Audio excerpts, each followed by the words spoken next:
नमस्कार दोस्तों, मैं दिव्यांशी गुड़ एक बार फिर हाजिर हूँ एसबीटी न्यूज की खास खबरों के साथ। पेश है आज 22 अक्टूबर 2025 बुधवार शाम 7:15 राजस्थान की बड़ी खबरें। सुप्रीम कोर्ट से कुछ शर्तों के बाद ग्रीन पटाखों की बिक्री और इस्तेमाल की छूट मिलते ही दिल्ली के बाजारों में इस दिवाली पटाखों का रिकॉर्ड कारोबार हुआ। Chamber of trade and industry के चेयरमैन ब्रजेश गोयल ने बताया कि इस त्योहारी सीजन में पटाखों की जबरदस्त मांग थी। उन्होंने खुलासा किया कि दिवाली के मौके पर दिल्ली में पटाखों की कुल बिक्री लगभग 500 करोड़ रुपए तक पहुंच गई। राजस्थान के ऊर्जा मंत्री हीरालाल नागर बुधवार को कोटा के दिगोद क्षेत्र में ग्रामीणों के बीच पहुंचे। इस दौरान वे मुंडला गांव में लोगों के बीच दिवाली की शुभकामनाएं देने के लिए पहुंचे। ग्रामीणों ने ऊर्जा मंत्री से कांस्टेबल खेमराज की तरफ से अवैध वसूली करने की शिकायत की। मंत्री को देखते ही आतिशबाजी की दुकान लगाने वाले ग्रामीण ने कहा कि उनकी दुकान से कांस्टेबल ने 7,000 के पटाखे लिए और वह दुकान पर आया और अपनी मर्जी से बड़े पटाखे निकलवाए। हरियाणा में पानीपत के रहने वाले Olympic gold medallist Neeraj Chopra भारतीय सेना में लेफ्टिनेंट कर्नल बन गए हैं। आज बुधवार को दिल्ली में अलंकरण समारोह में रक्षा मंत्री राजनाथ सिंह और थल सेना प्रमुख उपेंद्र द्विवेदी ने उन्हें मानद उपाधि दी। इससे पहले नीरज चोपड़ा 26 अगस्त 2016 को सेना में नायब सूबेदार के पद पर भर्ती हुए थे। 2021 में उन्हें सूबेदार बनाया गया। टोक्यो ओलंपिक में गोल्ड मेडल जीतने के बाद उन्हें सेना द्वारा परम विशिष्ट सेवा मेडल प्रदान किया गया। 2022 में नीरज को सूबेदार मेजर के पद पर पदोन्नति मिली। सोने चांदी का बुलबुला फूट रहा है। अंतर्राष्ट्रीय बाजारों में 12 साल की रिकॉर्ड गिरावट के बाद आज सोने चांदी के दाम में बड़ा बदलाव नजर आया है। आज गोवर्धन पूजा के दिन चांदी जहां एक झटके में ही 10,549 रुपए सस्ती हो गई, वहीं सोने के भाव में भी 3,725 रुपए की गिरावट है। 24 कैरेट सोने का भाव जीएसटी समेत 1,27,624 रुपए प्रति 10 ग्राम पर रह गया है। विश्व प्रसिद्ध अंतरराष्ट्रीय पुष्कर पशु मेले की औपचारिक शुरुआत 22 अक्टूबर को विधिवत रूप से हो गई। मेला मैदान के ठीक सामने स्थित पशुपालन विभाग के अस्थायी कार्यालय का संयुक्त रूप से शुभारंभ पुष्कर के उपखंड अधिकारी गुरु प्रसाद और पशुपालन विभाग के निर्देशक डॉक्टर सुनील घिया ने किया। इस दौरान पारंपरिक रूप से गौ माता और श्री सांवरिया सेठ की तस्वीर की पूजा अर्चना की। डॉक्टर ने बताया कि मेले का विधिवत उद्घाटन 30 अक्टूबर को झंडारोहण के साथ किया जाएगा, जिसके बाद पशु व्यापार, खरीदी विक्रय की गतिविधियां पूरी गति से शुरू हो जाएंगी।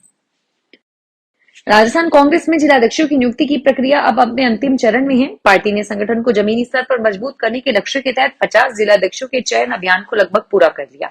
24 अक्टूबर को दिल्ली में कांग्रेस महासचिव केसी वेणुगोपाल ने 1-to-1 फीडबैक रिपोर्ट लेंगे।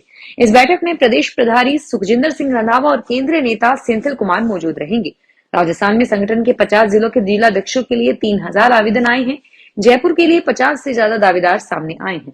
बताया जा रहा है कि इस बैठक में राजस्थान कांग्रेस अध्यक्ष गोविंद सिंह डोटासरा और सह प्रभारी जूली को भी दिल्ली बुलाया गया है। भारत ने वैश्विक पर्यावरण संरक्षण में एक महत्वपूर्ण उपलब्धि हासिल की है। फूड एवं एग्रीकल्चर ऑर्गेनाइजेशन की ओर से बाली में जारी ग्लोबल फॉरेस्ट रिसोर्सेज असेसमेंट 2025 के अनुसार भारत अब कुल वन क्षेत्र के मामले में 9वें स्थान पर पहुंच गया है। केंद्रीय पर्यावरण जलवायु परिवर्तन मंत्री ने इस उपलब्धि को भारतीयों के लिए गर्व का क्षण बताया। केंद्रीय मंत्री भूपेंद्र यादव ने सोशल मीडिया पर लिखा कि पिछले आकलन में 10वें स्थान की तुलना में हमने 9वां स्थान प्राप्त किया है। देवउठनी एकादशी पर खाटू श्याम जी बाबा का जन्मोत्सव है। जन्मोत्सव पहले 27 अक्टूबर को बाबा का तिलक और विशेष सेवा पूजा होगी।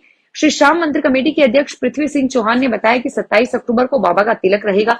ऐसे में 26 अक्टूबर की रात 10 बजे से 27 अक्टूबर की शाम 5 बजे तक मंदिर में दर्शन बंद रहेंगे। राजस्थान में स्वास्थ्य विभाग ने करौली जिले के करणपुर में बिना पंजीकरण संचालित एक निजी अस्पताल पर बड़ी कार्रवाई की है। वॉले रोड स्थित एसडीएस यश हॉस्पिटल को सीज कर दिया गया है।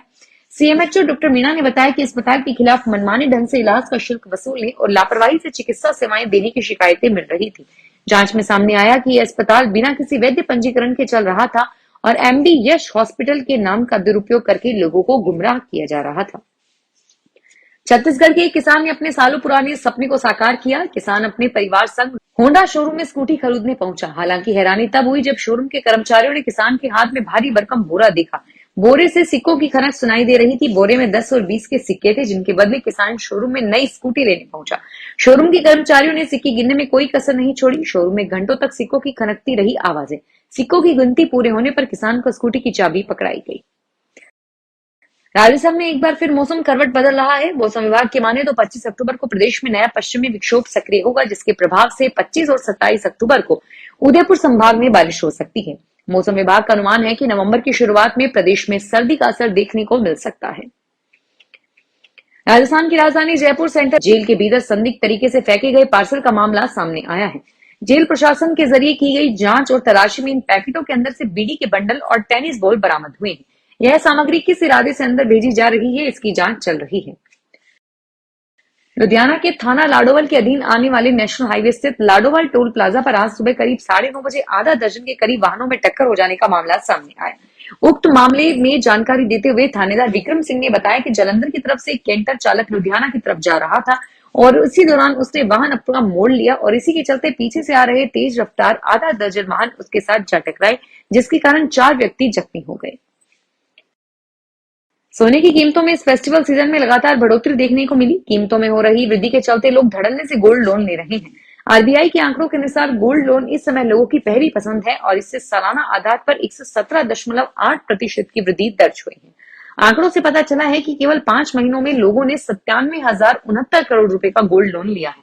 सोने की कीमतें अधिक होने के कारण ग्राहकों को अपनी ज्वेलरी गिरवी रखकर पहले से कई ज्यादा रकम लोन के रूप में मिल रही है।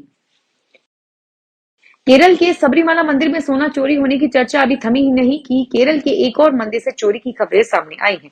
हम बात कर रहे हैं केरल के मशहूर गुरुवायूर मंदिर की, जहां भारी मात्रा में सोना और हाथी दांत गायब होने का दावा हुआ है। गुरुवायूर मंदिर में 2019 में ऑडिटिंग की गई थी, जिसकी रिपोर्ट अब सामने आई है और इस रिपोर्ट के अनुसार मंदिर में मौजूद चीजों की प्रोटोकॉल के तहत देखरेख नहीं की गई और यही नहीं, भारतीय बैंक की गोल्ड स्कीम में निवेश करने से मंदिर को 69 लाख रुपए का नुकसान हुआ है। फिलहाल इस बुलेटिन में इतना ही और फिर हाजिर होंगे तमाम बड़ी खबरों के साथ। धन्यवाद।